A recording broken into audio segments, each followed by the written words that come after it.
உங்கள் வீட்டில் தோசை எப்பொழுதும் ஒரே மாதிரி இருக்குது, போர் அடிக்குதுன்னு கம்ப்ளைண்ட் பண்ணாங்கன்னா, ஒரு வித்தியாசமாக பஞ்சியாக ஒரு ஸ்பைசியாக தோசை சுடணும் அப்படின்னா அதுக்கு இந்த மைசூர் தோசா பேஸ்ட் ஈஸியாக நீங்கள் ரெடி பண்ணிடலாம். இது நீங்கள் யூஸ் பண்ணுறப்போ கொஞ்சம் வித்தியாசமாகவும் இருக்கும், அதே மாதிரி ஸ்பைசி ஃபுட்டு பிடிக்கிறவங்களுக்கு ஒரு காம்ப்ளிமெண்ட்டாகவும் இருக்கும். வாங்க இது எப்படி பண்ணுறதுன்னு பார்ப்போம். ரொம்ப simple process. I am Sundar. Welcome to recipe checker.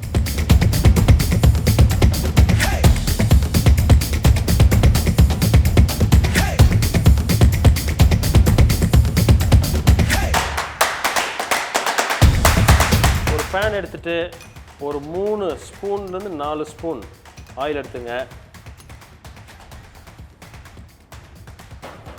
ஒரு 10லேருந்து 12 சின்ன வெங்காயம் உரித்து இது மாதிரி பொடியை வெட்டிக்கலாம்.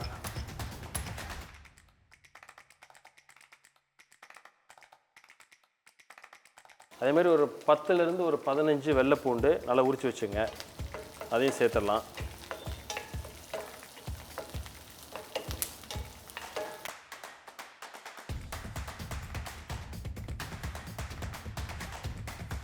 ஒரு 10லேருந்து 15 கருவேப்பிலை போட்டுங்க.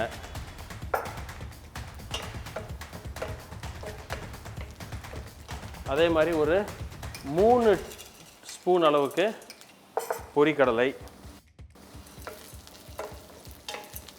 ஸோ படிகி சில்லி ரொம்ப முக்கியம். இதுதான் அந்த ஃப்ளேவர், அந்த கலர் எல்லாமே. என்ன பண்ணுறேன்னா ஒரு 10லேருந்து ஒரு 12 படிகி சில்லி.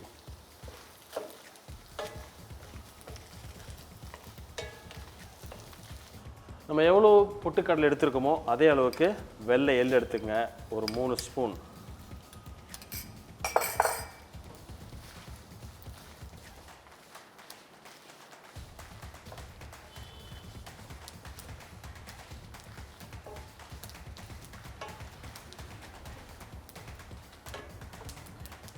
புளி ஒரு சின்ன எலுமிச்சம்பழத்துக்கும் கொஞ்சம் கம்மியாக அந்த அளவு போடுங்க. கொஞ்சம் பிச்சு போட்டோம் அப்படின்னா நம்ம அரைக்கிறப்ப ஈஸியாக இருக்கும்.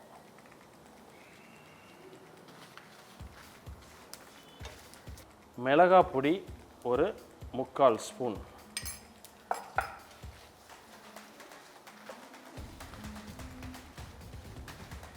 இது தேவையான அளவு உப்பு. திருகி வச்சிருக்கிற தேங்காய் அதே அளவுக்கு ஒரு 3 ஸ்பூன்.